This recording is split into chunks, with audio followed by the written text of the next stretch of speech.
Hey guys, Willie Mayette, creator of Jazz Edge. Welcome to lesson 42 for Jazz Piano Daily. Today we're going to be following up with our Fly Me to the Moon improvisation, and today we're going to be focusing on our arpeggios. All right, so if you followed me for the last couple of days, you know that yesterday's lesson we were talking about, well, what can I do in this back side of the measure here, right? We had this lick in the front, right? But what can we do back here? Well, what I'm doing now is I am adding in this arpeggio. Let me go ahead and play it for you. So it's... and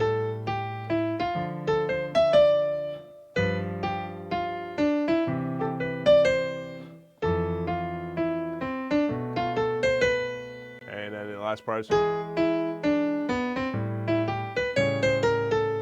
right, and I'll show you that in just a second. That's right on down there. All right, so let's just focus on this first part here. All right, we've already done this first part of the solo, right? And this is all our chord tones, we said, all right? And all these chord tones are all from that chord of the moment, which is A minor. This is the third, that's the root, that's the seventh, that's the fifth. This F actually has to do with the D minor because I'm anticipating. Now when I come over here, well, what do I have? I have 5, I have 7, I have 9, and then I go down to my roots. Now, if you follow my rootless chord lessons, those were some of the beginning ones for Jazz Piano Daily, you can see that the 9 is a chord tension that actually fits quite well on both majors, minors, and dominants. So that's what I'm doing here. Now, fingering-wise, what I'm doing is I just lift up, thumb.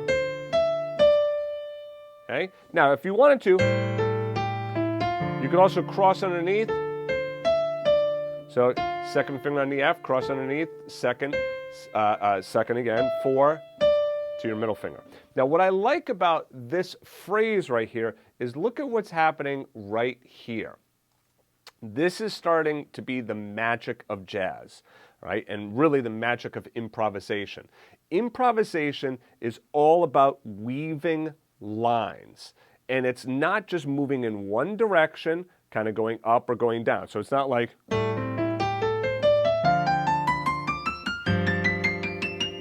right? I don't want to just keep going up and down like that, or up or down, right? I want to weave a line.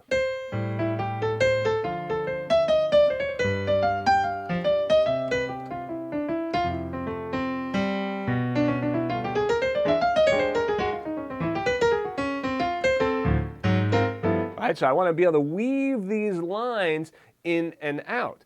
That's what's starting to happen here. And this blue box here is showing you just the small little microcosm of how this is happening. All right, so let's break it down a little bit more. We're on the 7th, we go up to the 9th, and then we go to the root. Now we're going to start to talk about these enclosures in tomorrow's lesson, but you can start to see how... oh, yeah, see how it encloses that note D, right? So D is the note that is trying to, or the target note, I should say. And then these two notes here, the C and the E, are kind of giving that D a hug, right? They're like enclosing that, right? They're kind of coming from both sides, enclosing that D, and then it finally resolves down to D. So what's nice about this line is see how we move up, and then we jump right on down to that D. We get some arc going on in the line, right? But what's also happening is rather than just playing up the chord tones and keeping going in the same direction, now we scoot down and then hit the 5th of the chord. So again, this is the sound.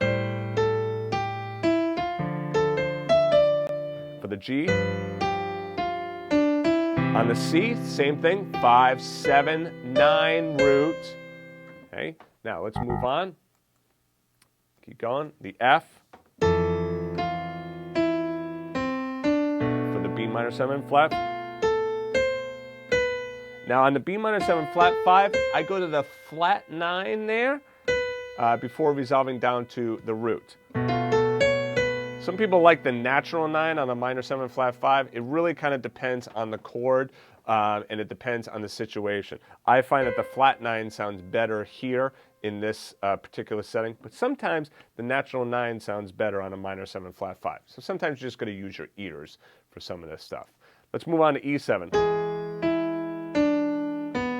A minor, right, so let's talk about the E7. So we've already done all this, right?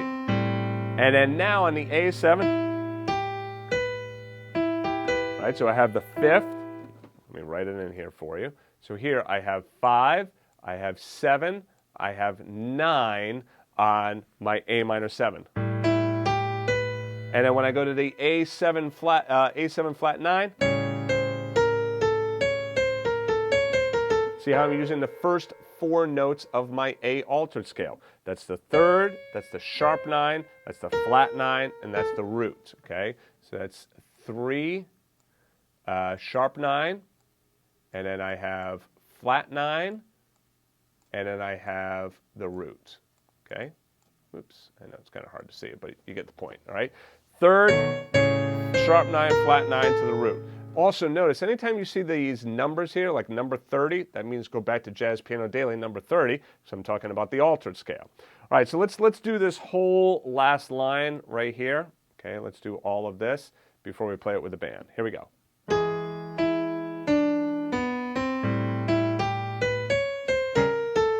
Let me get it with the A7 chord.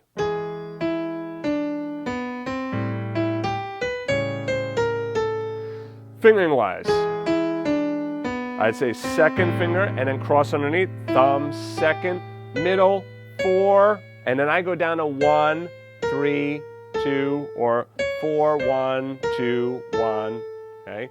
You're gonna find a lot of that when you're improvising, where you're gonna like say from your 4th finger to your thumb. Now you could say just, oh, let me just do 4, 3, 2, 1. That would be fine as well. A lot of times though, I like practicing that chromaticism and getting in some of those other fingers there, because it just helps when you're improvising to be able to kind of be adept at moving those fingers like that. All right, so 4, 3, 2, 1, that would be perfectly fine as well. All right, so now let's go ahead through and I'm going to play the entire thing. Like I said, if you want to grab the sheet music for this, just go ahead back to jazzpianodaily.com. Okay, put your name and email address in there, or take a look at the card that just popped up in the top right of the screen. All right, so let's go ahead and play the whole thing, and we will do it along with the iReal Pro backing track. Okay, here we go.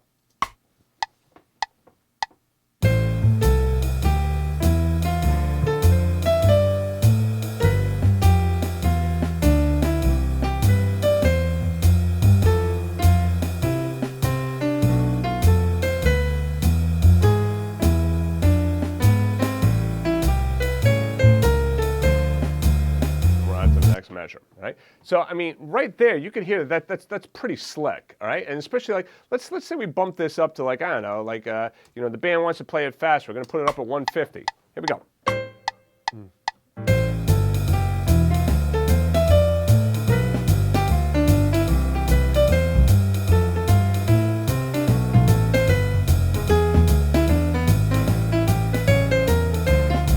Right, so you can see that, yeah, that starts to sound really good and it starts to sound pretty legit. You will notice that I had a little bit of fun with the rhythm in here, right? You know, like, you